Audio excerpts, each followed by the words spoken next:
left that meeting feeling good about it, hoping that he would set me up with some of his contacts. He said, yeah, I'll introduce you to a couple of people. I think you might be a good fit at X, Y, and Z bank. And what he meant by that is that he was literally going to email every single person in his financial sponsors, or that covers financial sponsors within like his 15 banks. And I got interviews at like 10 or 12 different places, ranging from Barclays to Greenhill, like places that like I could only like jackpot. I dream about interviewing at, that I thought were not even possible.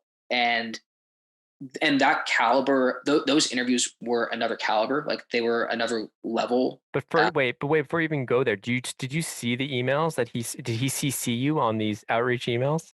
Yeah, I can try and pull it up. Let me see if I can pull it up. I'm gonna hit pause again. You try to pull it up. All right, so we found the emails, the famous emails. So yeah, go ahead and let's see what he said about you. Yeah, so it looks like it's pretty generic, nothing too insane. But okay, so per our conversation, I am copying me and attaching his resume in the hopes that you two can connect.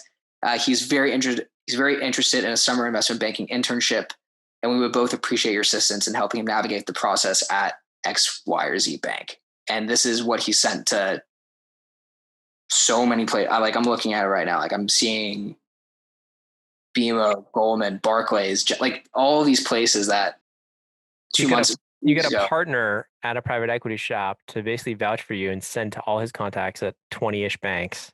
Yeah. Like, hey, get this kid in the process.